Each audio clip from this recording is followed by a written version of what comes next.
मणिपुर में लगातार हिंसा की घटनाएं कम होती जा रही हैं। आज मणिपुर के अधिकांश हिस्सों में आम दिनों की तरह स्कूल चल रहे हैं, कॉलेज चल रहे हैं, दफ्तर और दूसरे संस्थान खुले हैं। मणिपुर में भी जैसे देश के अन्य भागों में परीक्षाएं हुई, वहां भी परीक्षाएं हुई हैं। जो भी तत्व मणिपुर की आग में घी डालने की कोशिश कर रहे हैं, मैं उनसे आगाह करता हूं कि ये हरकतें बंद करें।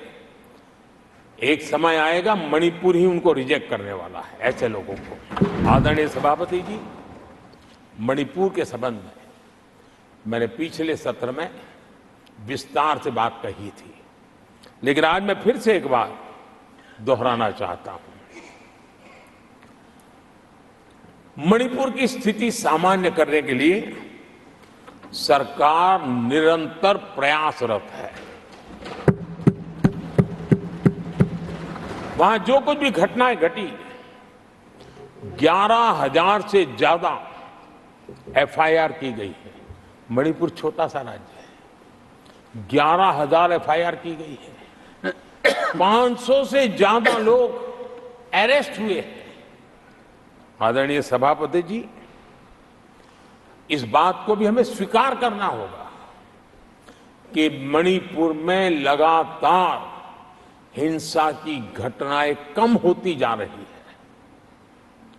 इसका मतलब शांति का आशा रखना, शांति पे भरोसा करना संभव हो रहा है।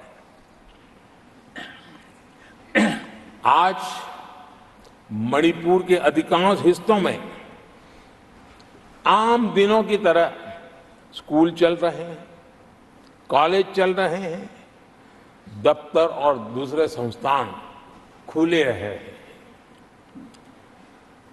आदरणीय सभापति जी, मणिपुर में भी जैसे देश के अन्य भागों में परीक्षाएं हुई, वहां भी परीक्षाएं हुई हैं और बच्चों का अपनी विकास यात्रा जारी रखी है।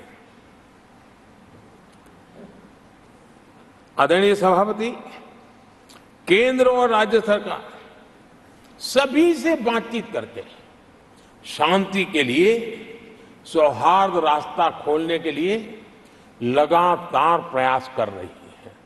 छोटे छोटे इकाइयों से को जोड़ करके इन ताने बाने को गूंथना एक बहुत बड़ा काम है और शांतिपूर्ण तरीके से हो रहा है। बीते समय में पहले की सरकारों में ऐसा नहीं हुआ है। गृह मंत्री स्वयं कई दिनों तक वहां रहे हैं, गृह राज्य मंत्री हफ्तों तक वहां रहे और बार बार वहां जाकर के संबंधित लोगों को जोड़ने का प्रयास करते रहे हैं। आदरणीय सभापति जी, पॉलिटिकल लीडरशिप तो है ही, लेकिन सरकार के सभी वरिष्ठ अधिकारी जिसका जिसका इन काम से संबंध है, वे लगातार वहां फिजिकल जाते हैं, लगातार वहां संपर्क में रहते हैं और समस्या के समाधान के लिए हर प्रकार से प्रयासों को बल दिया जा रहा है। आदरणीय सभापति जी, इस समय मणिपुर में बाढ़ का भी संकट चल रहा है और केंद्र सरकार राज्य सरकार के साथ मिलकर के पूरा सहयोग कर रही है। आज ही एनडीआरएफ की 2 टीमें वहां पहुंची है, यानी कि प्राकृतिक मुसीबत में भी केंद्र और राज्य मिलकर के मणिपुर की चिंता कर रहे हैं। आदरणीय सभापति जी, हम सभी को राजनीति से ऊपर उठ करके वहां की स्थिति को सामान्य बनाने में सहयोग करना चाहिए। ये हम सबका कर्तव्य है। आदरणीय सभापति जी, जो भी तत्व मणिपुर की आग में घी डालने की कोशिश कर रहे हैं, मैं उनसे आगाह करता हूं कि ये हरकतें बंद करें। एक समय आएगा मणिपुर ही उनको रिजेक्ट करने वाला है, ऐसे लोगों को। आदरणीय सभापति जी, जो लोग मणिपुर के इतिहास को जानते हैं, मणिपुर की घटनाक्रम को जानते हैं, उनको पता है कि वहां का सामाजिक संघर्ष का एक लंबा इतिहास रहा है। उस संघर्ष की मानसिकता की जड़ें बहुत गहरी हैं, इसको कोई नकार नहीं सकता है। और कांग्रेस के लोग ये न भूले कि मणिपुर में इन्हीं कारणों से 10 बार राष्ट्रपति शासन लगाना पड़ा है। इतने छोटे से राज्य में 10 बार प्रेसिडेंशियल रूल लगाना पड़ा है, राष्ट्रपति शासन लगाना पड़ा है। कुछ तो मुसीबतें होगी और ये हमारे कालखंड में नहीं हुआ है, लेकिन फिर भी राजनीतिक फायदा उठाने के लिए वहां पर जिस प्रकार की हरकतें हो रही है,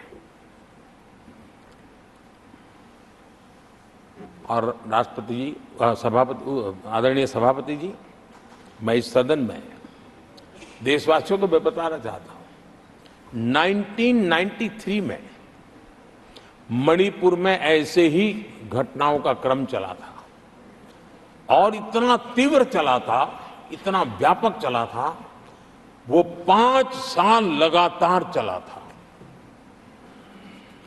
तो ये सारा इतिहास समझ करके हमें बहुत समझदारी के पूर्वक स्थितियों को ठीक करने के लिए प्रयास करना है।